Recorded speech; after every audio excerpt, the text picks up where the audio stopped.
Hello friends and welcome to Shauna Stitches. I'm Shauna and this is my crafty podcast where I talk about all the things I've been working on lately. This is episode number 63 and today is November 11th, 2022 and it is Veterans Day. So happy Veterans Day to all those who have served our country. And in case you didn't know, I am also a veteran. I was in the Navy for 6 years, so there's a little fun fact. I have mohair on my face already today. We're just starting, so sorry for the nose itching.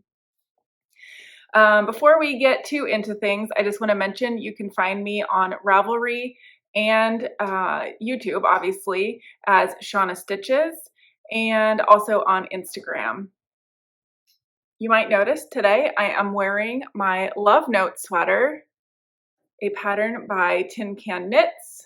And I will talk about that a little bit more in just a bit. But before I talk about that sweater, I want to mention that this channel has finally reached 1,000 subscribers. So thank you all. I could not have done it without you. And I'm just so appreciative to have finally reached that milestone. I can't remember exactly how many years it's been I've had this channel, and I've been a bit hit or miss at times on when I record just due to life stuff. But it feels really good to have finally achieved that little goal. So in celebration of that, we are going to do a giveaway. I'm going to give away 2 patterns on Ravelry, or I guess any other site where patterns can be bought if there's a way to gift a pattern purchase. Let's see, I'm trying to figure out what the prompt should be. I guess let's use the word pattern, because apparently if you use the word giveaway, it's a red flag and people start spamming and also sending messages saying they're the winner when they're not the winner. So I don't want to get into that. So use the word pattern and let me know what pattern you would be interested in. Now, if you're the winner, it doesn't have to be that pattern. I'll let you choose anything up to a $10 US amount.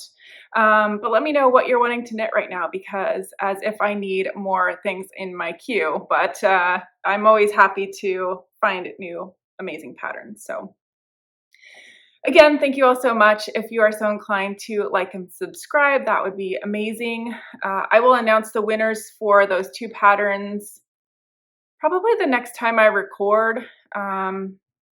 Yes, let's do it in episode number 64. We will do the giveaways. So that will give you a little bit of time to have watched this and to find a pattern that you're in love with. Holy cow. And let me know. So yes, back to the love note. I just had Glenn take some finished objects pictures for me. I don't know. I don't feel like I look good in photos. It's really annoying. Anyway, I will insert a couple in there because they don't all show my face. So, but I'm going to stand up or maybe like crouch down a little bit. So hopefully you can see the whole sweater.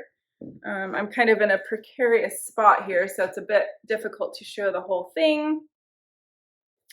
There we have it. And it has this beautiful lace motif around the yoke, which I can agree is a bit hard to see in this. I think you can see it better in the photos. I did not aggressively block it, so it's possible it could look better. I don't know. I knit the medium, I believe it was, and it's a 44-inch bust, so that gives me some positive ease, which is nice. I actually, if I was going according to the pattern instructions, would have picked the large, but I was working on limited yarn. So I knit this in Holst Garn Supersoft in the color Iced, which is a icy blue, I guess, for lack of a better word for it. And I held that double with their Titicaca, which is alpaca. And this is a sort of lace weight. And then this, once it's washed, turns into a fingering weight. So it duplicates what is called for in the pattern. I just didn't use a mohair. I used the alpaca instead.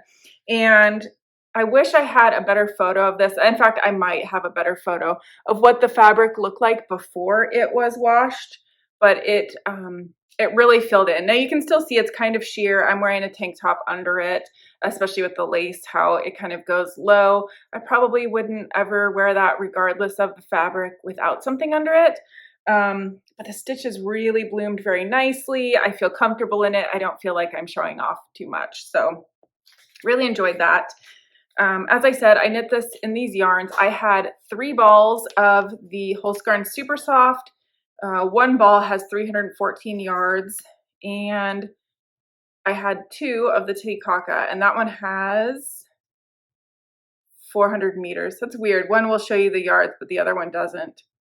So 400 meters is, I think, roughly 460 yards. So I had around 900 yards total of this, and roughly the same of this. And somehow I ended up with about 18 grams left of each. It just worked out perfectly. I drastically lengthened this sweater from what the pattern called for, but everything else is knit to the pattern except that I omitted the short rows in the back. But the sleeves are to the length they were supposed to be. And what I did was I knit the yoke, separated for the sleeves, knit the sleeves, and then my plan was to knit as much as I possibly could on the body to make it a decent length. But as you see, I had a little bit of yarn left over. This hits, my hip bone is here. So it just goes a little bit below my hip bone.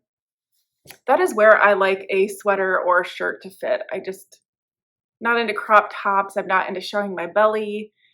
If we're being honest, my stomach area is my least favorite body part. So any chance I have to have a loose fitting garment that will cover that portion of my body, that would be my preference. If I wore more dresses, I could see making a shorter version because I do think that is flattering to have something end at the smallest part of your waist, and then kind of, the skirt would probably come out. But that's not what I wear. So I'm quite happy with that. I'm happy I had enough yarn. I think I mentioned on a previous podcast that I have the exact same quantity in 2 pink colors to make this sweater again. So that being said, I would knit this exactly how I knit this one, or that one exactly how I knit this one. I was going to say I would try to make the large, but honestly, with just this much yarn left, I don't think I would chance it. It could be enough, but I would hate to run out and then, like I said, have a shorter sweater that I'm not happy with. So this has plenty of ease. I'm very happy. It's very stretchy fabric. I really don't know. I didn't measure across, and I don't ever aggressively block.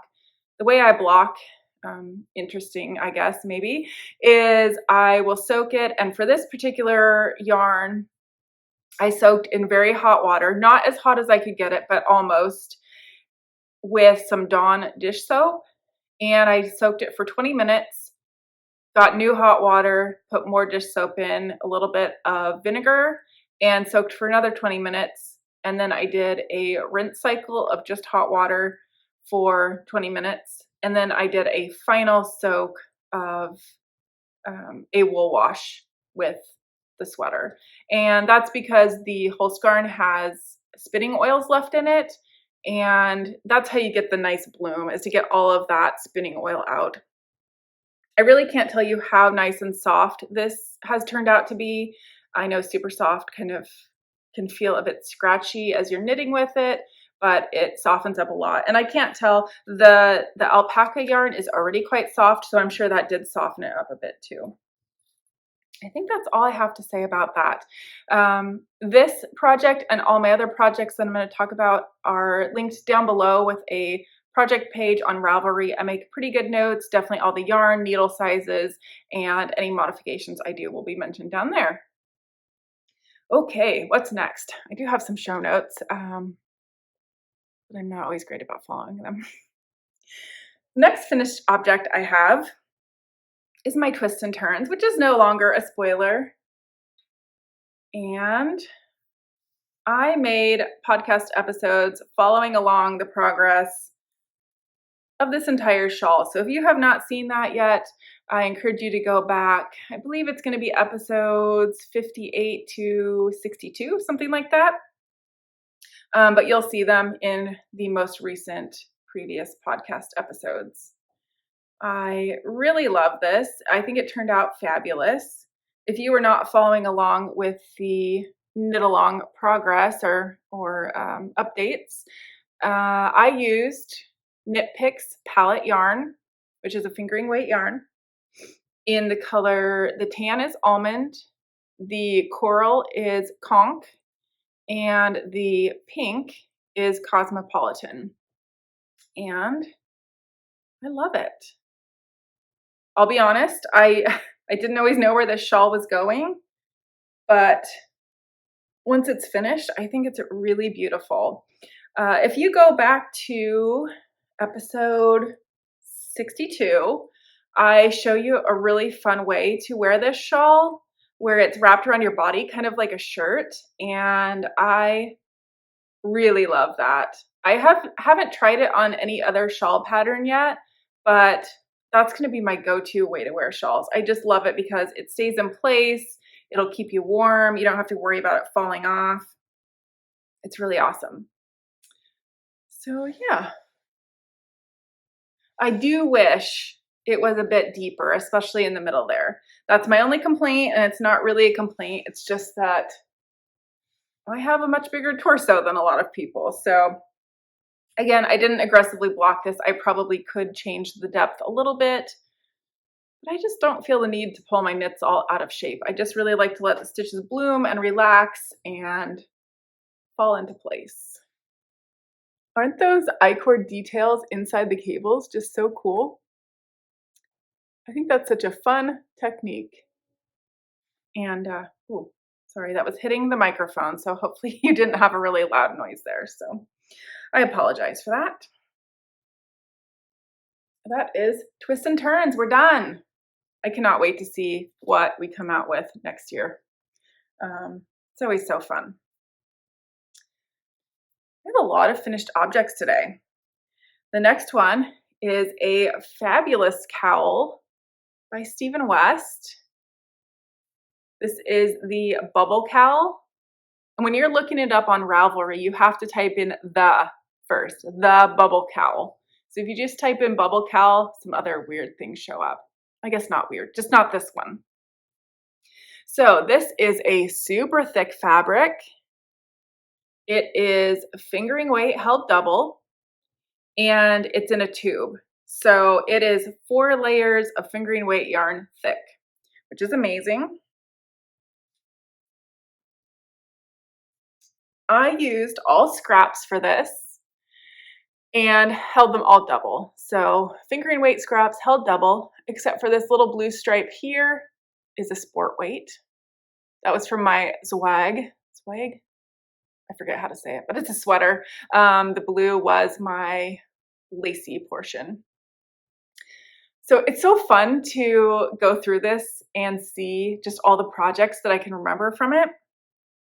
This cowl can be worn multiple different ways. As you can see, it has a little bit of room, but not a ton. But I think if you had a jacket and you just fold that over a little bit and close the jacket around it, it would keep it nice and snug around your neck. Steven says you can also wear it with the bigger side in the front, which I guess that would just be, you know, a little more fabric, even warmer. It comes down a little bit, so that could be nice inside of a coat. But you can also wear this as a hood, sort of.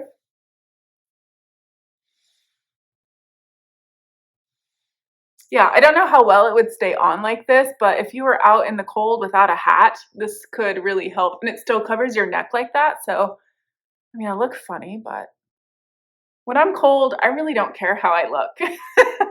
I just want to be warm. So let's see if I can remember some of the projects here. Well, this is my summer sorrel, the pinky red there. The gold is from a mystery wrap by Casapinka. And actually, so is this maroon and the green, all from the same Casapinka project. The coral color there is from Starflake, which was a previous mystery shawl by Stephen West. This green one here is fun. I over dyed a self-striping skein of yarn that I already had It was like light pink and blue, and I covered it in green and I think orange. That turned out pretty cool. This gray color here is a hat that I knit in herringbone stitch, which is really fun. Then of course we have lots that were socks. This color here is from my grubby pink Vertices Unite. Gosh, I'm jogging my memory. I did not block this, and I'm going to show you. Do you see how funky some of these orange stitches look? I don't know if that's coming across on the camera, but you start with smaller bubbles here, then you go up to some medium-sized bubbles, and then you get to these large bubbles. And I noticed the larger the bubble, sort of the more funky that bubble stitch gets. And I didn't love it. And knitting the bigger bubbles kind of hurt my hands, but it was worth it. I do want to make this again. I got all off track there. Oh, so this one is fun. This stripe right here, the purple, pink, and white, reminds me of Good and Plenty's, you know, the candy. So these were from a pair of socks that I knit out of self-striping yarn by Zebra Yarns. And I held the purple, which was one skein, with a self-striping pink and white, and that's what I got. I think it's so cool looking. My Good and Plenty stripe. This is from a pair of socks that I just finished, which I'll be showing. And yeah, just tons more. Lots of socks for sure. So anyway, I love this. It's going to get a ton of wear this winter. I just think it's fabulous. Rebecca from the Mean Girls Knits podcast is the one who convinced me that this would be a really wonderful project for the winter, and I'm so glad that I finally cast it on. I actually cast that on during the mystery knit along. I don't know, I was just craving something different and had a little bit of time, so I cast that on and finished it just after the mystery knit along, I think. So yeah, it's amazing to have finished multiple projects during that MKAL because it was a lot of knitting. I also have 2 pairs of socks to show you. This is a vanilla pair of socks out of King Cole Zigzag Sock in the colorway Chinese Violet.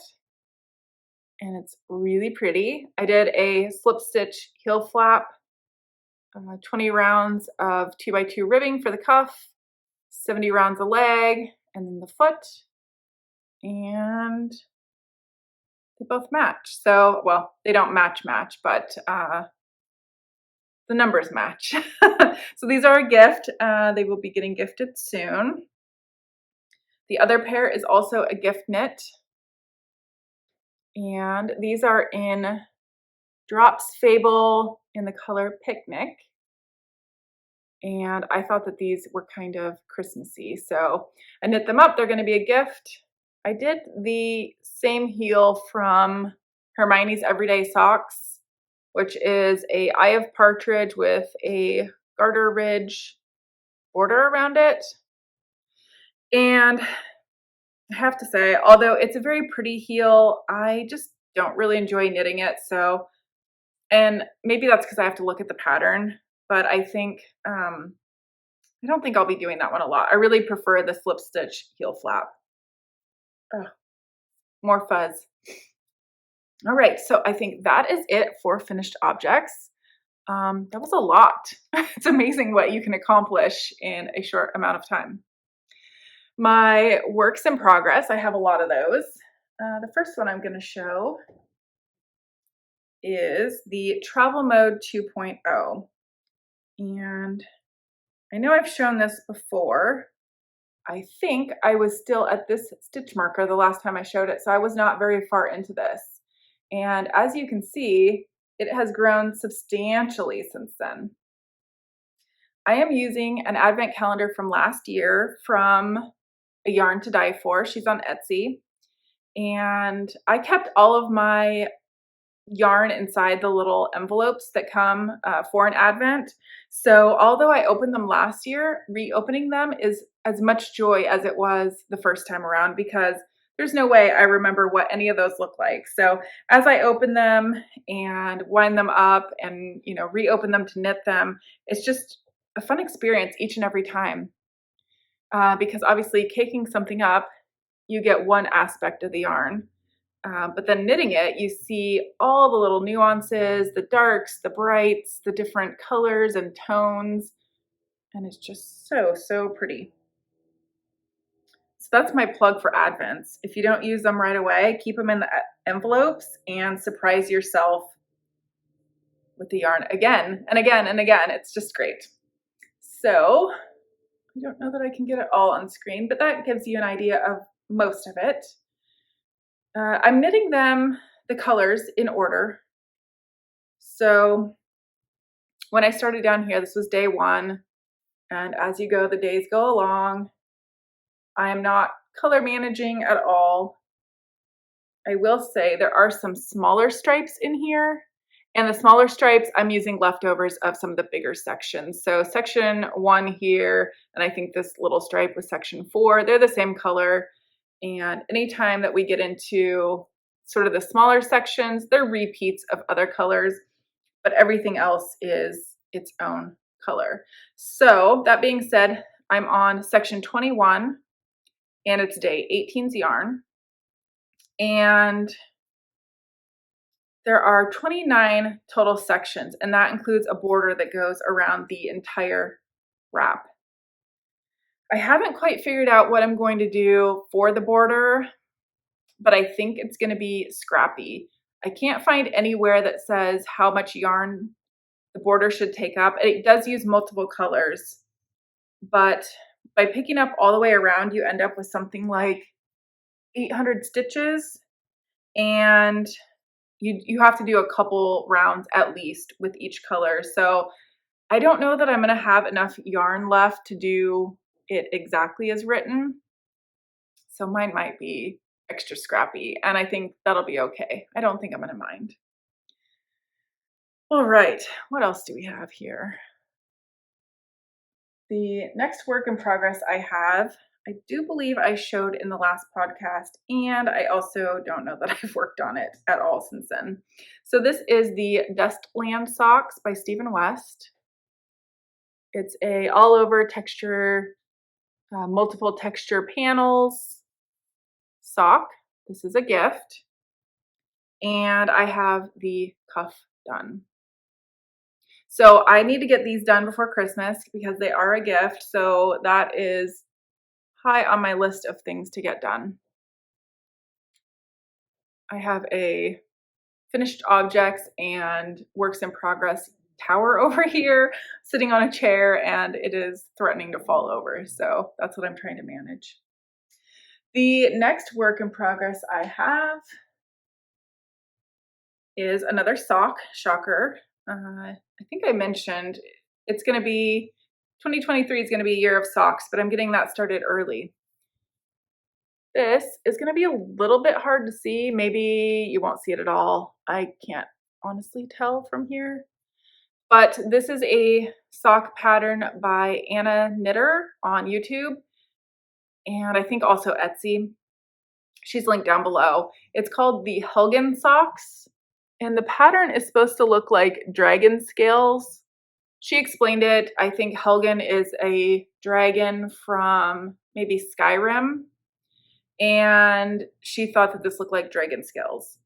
I'm using a knitted wit yarn called Creepy Crawlers, and with that green and black and gray, I just thought that'd be a good match for something that's supposed to look like dragon scales. So whether or not the pattern's showing up great, I don't think it really matters. I think it looks pretty decent for a very variegated yarn. So that's that. Still on the first sock.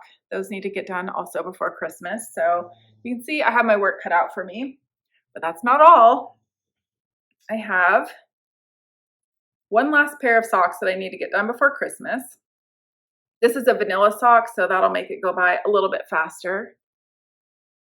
This yarn, I can't remember the brand name, but it's down below, but it's the type of yarn is called Fancy Toes. I remember that.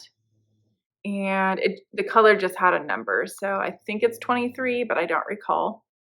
But it's these mustard yellows, some reddish browns, and blue variegated. And I'm using some row 1 minis for the heels and toes. This yarn comes in 50-gram balls, and I have 2 of them, but this is going to be for a men's size 13, and I was concerned that without doing contrasting heels and toes that I would run out of yarn. So hopefully I have enough. I can always do a little bit longer of a colored tote if I have to. Again, I did the slip stitch heel flap, which I think looks really nice, plus reinforces the heel. You can see the slip stitches there. It creates sort of a double fabric on the heel. And the heels and toes will not all be matching, but I have sort of the same color family. So I think that'll work out okay. The last work in progress I'm going to show is just a tiny little start. And it's a mess. It's the Sockhead Cowl by, wow, I am struggling. My yarn's all tangled. It's the Sockhead Cowl by Kelly McClure. And it's in candy skein yarn in the color Mandalorian Oranges. So I think it's not showing up quite as, there we go, that's better. When I do this, it really just blows out. So you can see there's a lot of color variation between like gray and pink. And it's really pretty. So this has no deadline. It's sort of going to be my travel around knitting, because if you're not familiar with the pattern, I think you do like 4 inches of ribbing. It's a free pattern, so don't worry. 4 inches of ribbing, a ton of stockinette, and then 4 inches of ribbing to end it. And I love this pattern. It is just the easiest to wear cowl ever. One more thing I wanted to show you, which I have put just a teeny tiny little bit of work in on, is a very old blast from the past. This is my Cozy Memories blanket, which I have not worked on in years. And I'm so happy I picked it up again. I put 1 square in. It's the same golden color, which is actually the color Honey by Candy Skein. And it was in my cowl. I knit a pair of socks. No, it was in a wrap.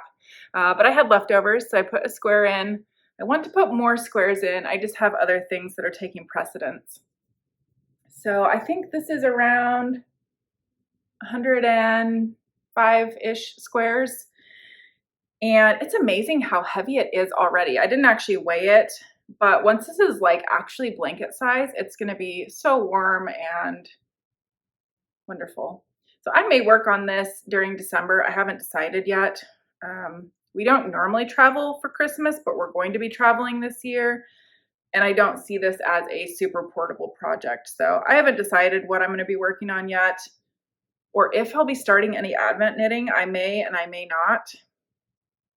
We shall see. I guess that's it's only a few weeks away. Isn't that crazy? I can't believe this year is almost over. All right, I do have one more exciting thing to show you. My friend Jennifer, who I have known since 1st grade, reached out to me the other day and told me that she has started making polymer clay stitch markers and progress keepers. So this is not going to be the easiest thing to show, but I do have some photos I'll put in. So they are tiny little books with a design cover, and this one is the stitch marker, so it's a ring. And there's a matching book. Oops. Of course, it only wants to show the back. So a matching little book with a flower on it with the lobster clasp on it. And so I have that cute little floral one, and then I have a Christmas set, which that's a tree. I'm sure you can tell, but again, it's in the book format. And this one is Hollyberry. So she let me, she sent me these 2 sets to try out. I sent her some pictures in return and gave her some feedback because she's just getting started. And I mentioned that I would share the link down below and talk about her. So her shop on Etsy is called The Creative Emu. It's all one word. Again, it's linked below. And she has a whole bunch of designs. I really encourage you to go check her out. I'm going to do a giveaway for a set. So 1 progress keeper and 1 stitch marker set. She doesn't know that I'm doing that. It's going to be paid for by me. But I would like you all to go check out her shop and tell me which design she has that is your favorite. So go pick one of those. And for that, we're going to say that the word prompt is progress keeper. So put the word progress keeper or the words progress keeper in your comment, and I will pick a winner for that, and I will announce that also on the next episode. So remember, we're going to have a giveaway for 2 patterns and a set of both a progress keeper and a stitch marker in the next episode. So please leave your comments down below, and I've never done one of those comment pickers, so I'm going to have to do some learning to figure that out. I do want to say one more thing about these little progress keepers and stitch markers. I tried them on both my Love Note as well as on the bubble cowl, and different weights of yarn, different thicknesses of yarn, and different gauges. And I have found that these are so lightweight. I did weigh them. They're about 3 grams each, but they did not pull my stitches out of shape at all, which is wonderful because sometimes when you use a heavier progress keeper, I have to put it around multiple stitches just so that the weight isn't all on one stitch. And I only had this on 1 stitch and it did not distort anything. So very happy about that. And I can highly recommend her progress keepers and stitch markers. I had to go grab a coffee because I had like a frog in my throat. This mug makes me laugh so much. My mom got it for me. It's a Starbucks mug, but you can't really tell that because the light. Anyway, she gave me a set of these, one for myself and one for my husband. And I just started laughing when she gave them to me. She knows I love the color orange. But is this not the color of Kraft macaroni and cheese? So every time I see these mugs or I'm drinking out of these mugs, which it's black coffee, by the way, I just think about Kraft macaroni and cheese. And then I think about macaroni and cheese flavored coffee, which is disgusting, but also very funny. So there's my 6th sense of humor. Anyway, I don't have a lot else to talk about. I got to thinking, do I really have any much life stuff to say? And I don't. There's been a few things, but nothing that I really care to talk about. So I'm going to mention a book series that I started reading that I swear everyone else on the planet has already read, and I am very late to the game. So I started reading A Court of Thorns and Roses, gosh, over a year ago, and I got maybe halfway through the first book, and I was like, no, this isn't for me. I don't like it. Although it is fantasy-based, I really cannot stand a love story where 2 people hate each other and then the next moment, for unknown reasons, suddenly they are madly in love. Hate it. Okay? Sorry if that's a spoiler, but that's sort of the gist of the plot. So I said, nope, this isn't for me. No way. Put it down. And then I just kept seeing more and more people say how much they love it, and I thought about starting to read it again. And I wish I could remember the YouTube channel I found, but there was a review of, I think, just the first book, and it was spoiler free. I said, okay, I'm going to give it another try. And she said something about keep going, even though it's slow. There's a lot of world building and that sort of thing, but just keep going. It'll get better. And so I did. I started over from the beginning. And for some reason this time around, maybe because I knew it was coming, I didn't dislike it as much. but I made it past that halfway point. I'd say even maybe 3/4 of the way through the book. Oh my gosh, it got so good. I couldn't put it down, literally reading nonstop. So now I'm on the second book, which I really don't remember the titles. I have them all in a Kindle download and it's 5 books in one. So it's one of those instances where you're not seeing the title or the cover page constantly. Maybe it's A Mist of Something and Fury. I don't know, but maybe I'll put it on the screen there. You'll know what I'm talking about. But so yes, I don't know how far I am into book 2 because like I said, I don't have any concept of where one book ends and one begins in this huge download. But I would say I'm at least probably 1/4 of the way in and it's getting good again. I don't want to put it down. So I'm very late to that game, but I can encourage you to read it. If you hate the first half of the first book or even the first 3/4, keep going because it really does get better. So yes, I'm finally getting on board with A Court of Thorns and Roses spiel. What else? I really think that's about it. And this has probably been long enough. So thank you all so much for joining me. Please remember to use the word pattern and tell me what you want to knit down below. And also go check out Jennifer's Creative Emu page on Etsy and tell me which set you would like to win in a gift. So yeah, and if you don't feel like waiting to see if you're the winner or would just like a second set, please go show her some love and place some orders because I know she would really appreciate that. All right, guys, I think that's it. Thank you so much for watching and we'll catch up again soon. Bye.